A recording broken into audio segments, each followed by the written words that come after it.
Howdy y'all, my name's Will Watson. I'm a joint degree graduate student at the Bush School of Government and Public Service and Texas A&M University focused on international affairs, and I'm here to speak to you about the public forum debate topic for March 2022. Resolved in the United States, the benefits of increasing organic agriculture outweigh the harms.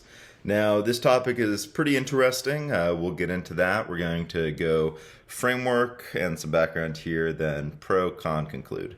Before I begin, I want to thank Champion Briefs for giving me the opportunity to talk to y'all today. Champion Briefs is a great place to go for all of your debate resources. I know a lot of you are having a quick turnaround from tournaments in February.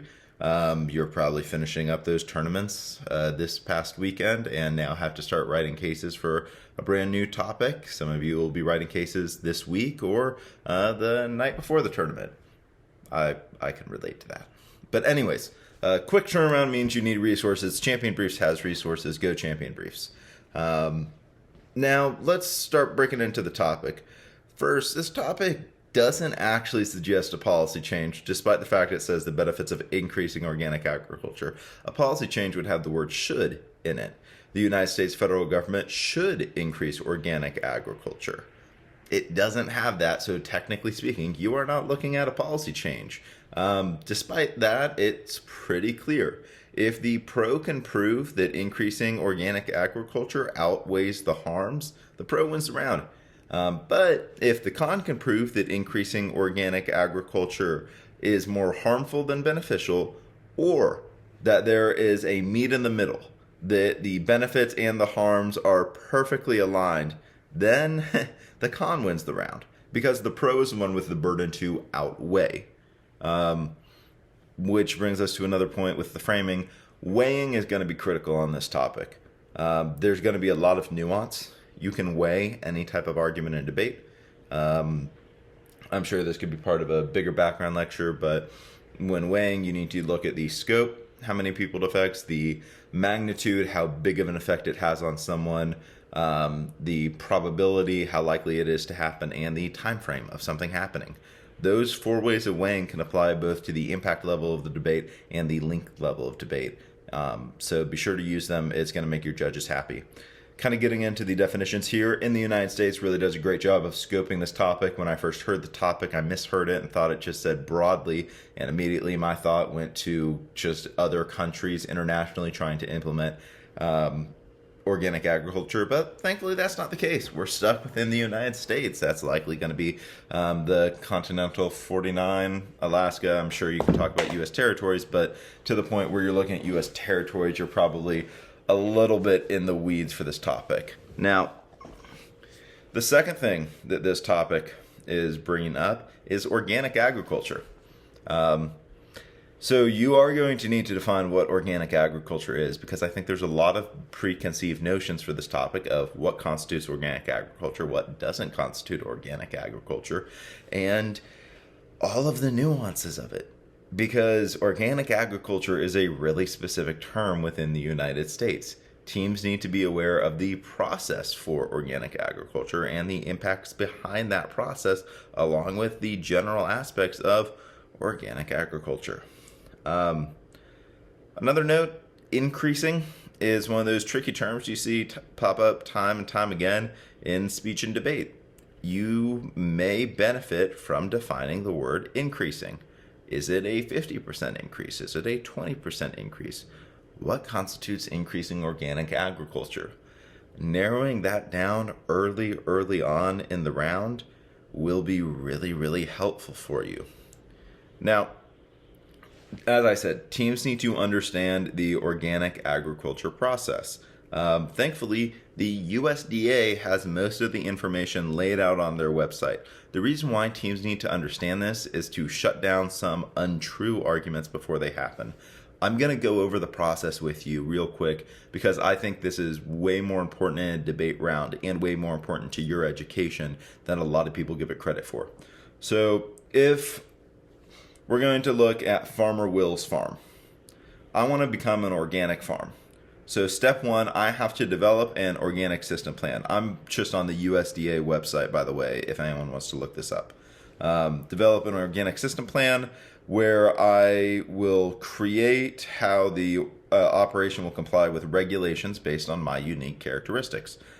This shows how I am going to be organic in my farming, with tilling, grazing, harvesting, storing, and transporting. Once I have that plan, I begin to implement it. I'm not technically organic yet, but I've started implementing the plan. And that's whenever I have to have it reviewed by a certifying agent. There are private, foreign, or state entities that have been accredited by the USDA, and there is a handy website to look those up. Whenever we start getting into the con arguments, I want you to remember this, because anything having to do with regulation, if there's a mass increase but not an increase of regulators, that could be a problem. Next step is to receive inspection. Your operations have to be inspected by said certifying agent. Then you have the certifying agent review the inspection report. Then you receive a decision from the certifier. That's if or if not you're organic. And if you are organic, congratulations, you can sell organic foods. It's a 5-step process. I'm sure whenever we get into the meat of it, there's going to be a few more steps on how to become organic. You can also find on the USDA website everything that is and is not allowed for organic material, what that means, and how you can use stuff. Let's start getting into the arguments. Pro arguments here are going to be pretty clear, given that the topic committee decided to name this topic sustainability. Sustainability is going to be one of the pro arguments. Non-organic farming is farming that has synthetic chemicals used in the process. If I want to use a synthetic pesticide, probably the worst example is using DEET. You've probably studied that in school. I could use it. Well, there are some chemicals you can't use, DEET being one of them, but basically I can use any legal pesticide. That means that I'm able to go ahead and produce more crops, but at the same time, that's devastating to the environment. There's often soil implications here where current farming practices that are non-organic damage the soil, they damage the wildlife, they decrease biodiversity. There's a lot of arguments to be made for sustainability on the pro. The other pro argument could be that doing more organic agriculture increases jobs, that the organic market props up. That you get to go ahead and reap the benefits, pun intended, of the organic job market. Especially with some other economic pressures going on, you could say that job creation should be the number one impact. I think that's a smart argument. You can also argue that organic agriculture is a lot more healthy because food doesn't contain the pesticides. Now, I think you should just wash your food, but at the same time, arguing that organic agriculture is just on balance better for you and therefore better for society should be brought up into the round. You could argue that it's more humane because it's not because there is crop production, but believe, and feel free to check me on this because I have seen some articles about it, there are organic beefs, organic chicken. So you could say that having organic food here where you use less synthetic chemicals, no hormones, that sort of stuff is better for the animals. Now, the pro is going to be talking about sustainability. There are, of course, some unique arguments the pro could run, but you need to have a better knowledge of how the U.S. agricultural system currently functions. The U.S. supplies food for a lot of places beyond the U.S. A lot of jobs in the U.S. are agricultural because the U.S. has the land to make a lot of food. I once heard that 1 out of 3 jobs in the U.S. is agriculture or connected to agriculture, and that makes a lot of sense. We have a big population, and we have to feed a lot of people, and our neighboring countries, Canada, Mexico, want to buy food from us. There's a lot of money and a lot of business to be in agriculture. Now, if the U.S. decides to go more organic with their agriculture, of course you're going to see a change in those supply lines. I think the pro could argue that by the U.S. going organic, it actually means that other countries have that same opportunity. And so you could argue a snowballing effect. A lot of this does rely on the pro proving organic is more sustainable. Unfortunately, there aren't a lot of crazy, weird arguments to be run here. I suppose you could run that by the U.S. going more organic, that allows other countries to develop their farming practices, because by the U.S. Exporting a ton of food, that decreases the demand for domestic food production unless you use artificial economic maneuvers such as protectionist measures, I'm talking your tariffs here, to even the playing field. So you say the U.S. goes organic, that raises prices of U.S. foods, but that means that other countries get to spur their domestic economy, and then you're talking about impacts beyond the United States. That will get you into a topicality debate. Just be ready for it. You could say that the topic is saying in the United States, increasing organic agriculture, and then say, well, no, the topic only refers to if we increase it in the United States. A little bit dicey there. You do you. Everyone gets to have a say in a speech and debate round. Let's go ahead and look at some of the con arguments here, because I think the con is going to have a lot more of a fun time with their argumentation styles. Con immediately gets to talk about how organic agriculture costs more to produce, especially whenever we're looking at 7 or 9% inflation. Having it where we do more of a system that costs more, you get to talk about food insecurity. You get to talk about people who just cannot afford to buy food, and you get to impact that out. You can talk about how organic agriculture being produced means that there's less non-cheaper organic or non-organic agriculture being produced, which raises those prices. So you could say organic agriculture raises the prices on all foods. I really think a food impact here is going to be undervalued, because yes, there's currently a hunger problem in America. I think that organic agriculture may not be the best way to fix it. I'd be interested to hear a pro team run it though. Because the other argument is organic agriculture takes up more space. You produce a little bit less food because you aren't using those artificial measures. And at that point, if it's taking up more space, you can't produce as much food. So with that, there's also a greenhouse gas impact here. Because as you go ahead and take up that space, often you need to do deforestation to take up that space. And that's where the con has a link into climate change. Now, I highly recommend you get onto the USDA website, because organic agriculture doesn't mean agriculture completely without synthetic chemicals. There are specific synthetic chemicals you can use in your organic agriculture in certain ways. For example, you can use hydrogen peroxide and chlorine in organic agriculture in certain ways. There are certain type of herbicides you can use in organic agriculture. So I think the con is going to have a pretty fun time frontlining the pro just by pulling up the USDA website and then in crossfire going, yeah, but what about this ammonium, blah, blah, blah. With that, organic agriculture can use pesticides.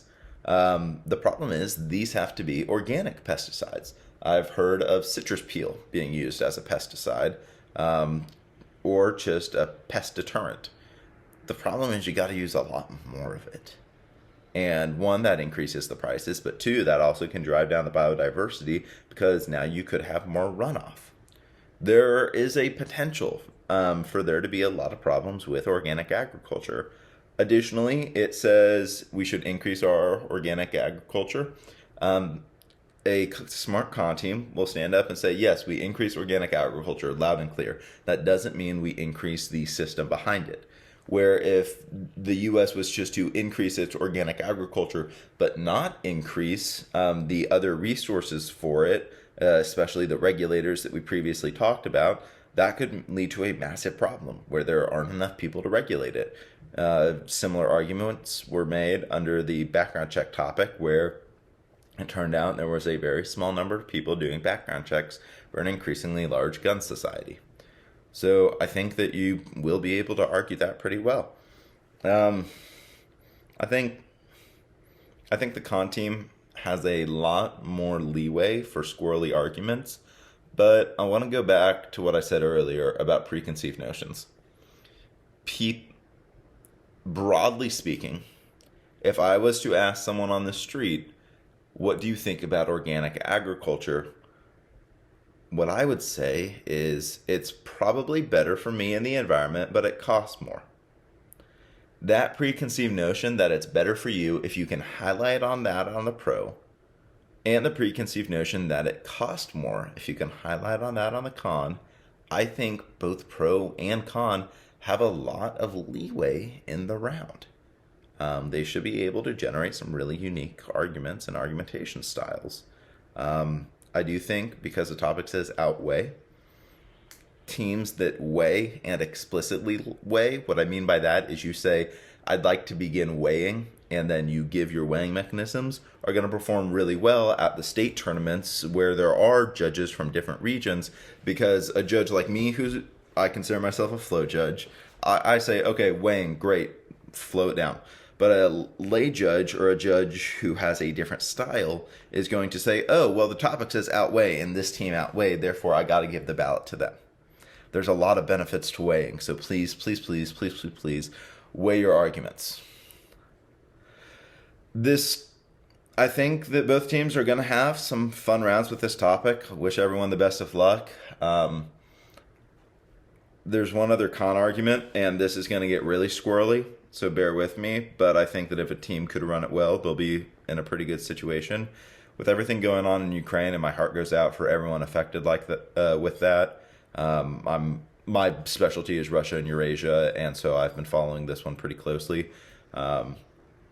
If the team was to say that by increasing organic agriculture in the U.S., that means we're not able to send food overseas, which puts our European allies in a really tough bind because Ukraine is the breadbasket of Europe. I think there's something to be said there if you can do the weighing right. But that's a pretty big if. You're going to have to really dive into the literature for that. With that, best of luck, y'all. Do great at these tournaments and do great outside of tournaments. Take care.